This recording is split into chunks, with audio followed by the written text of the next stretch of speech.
Welcome to the webinar on Opportunities for Technical Assistance. This is Linda Howell, the Rural Transit Assistance Program Manager for the Washington State Department of Transportation, Public Transportation Division. This webinar is part one of two, and this one covers the Traditional Technical Assistance Program. Traditional technical assistance includes site visits, trainings and workshops, scholarships, and peer reviews. These are all intended to help your organization not only to achieve compliance with the rules and regulations attached to grant funding, but also to ensure sound business practices toward your success.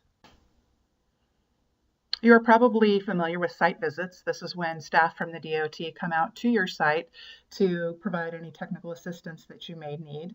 We can share policy templates. We will take a look at your labor posters to see if there's anything we can provide that's more up to date. If you are questioning what costs may be eligible for reimbursement, we can answer that and look at your backup documentation. On the capital side, we can help you with any procurement questions you may have, and we'll also do a vehicle inspection and also take a look at your maintenance records to make sure that they're matching or exceeding the manufacturer's recommendations for that vehicle.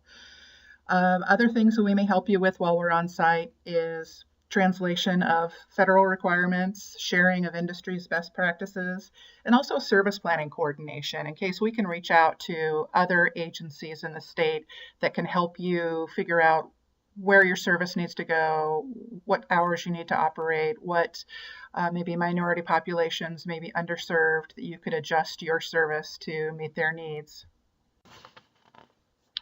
Trainings and workshops are another aspect of traditional technical assistance.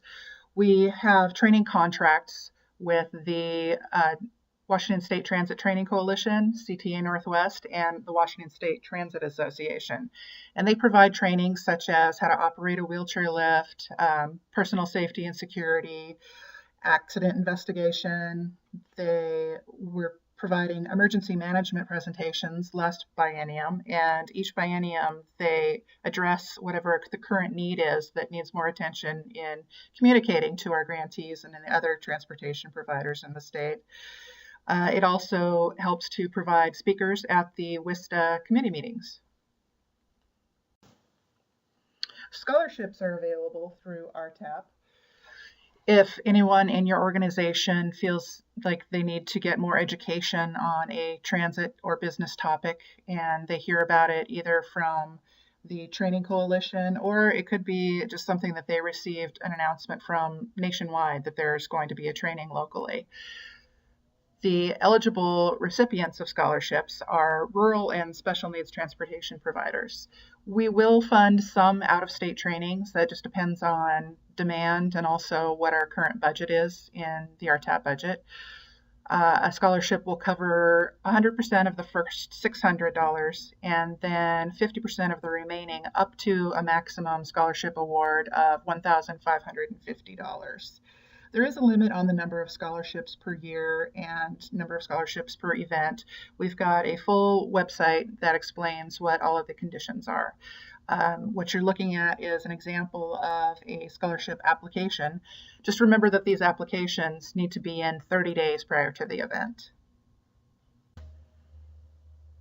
Finally, peer reviews are another form of traditional technical assistance provided by the WSDOT. The RTAP program will pay for peer reviews if it is a rural agency, and we collect 3 to 5 experts to come on site, and those can be either from DOT staff or your peer agency staff, and probably it's a combination of both. You can either request a system-wide peer review or just one component. If it's a smaller agency, it would probably be system-wide, and if it's a larger agency, one component such as the maintenance program might be reviewed. The experts will come on and review the documents, the policies, the maintenance manual, and then we will interview several of your staff, your consumers, the other stakeholders in your community. And then we'll develop a report of findings and recommendations for the general manager or executive director to review and decide whether or not they want to share. That concludes the traditional technical assistance part of this Opportunities for Technical Assistance webinar. Please go on to part 2 of 2 to learn how National RTEP can help provide technical assistance.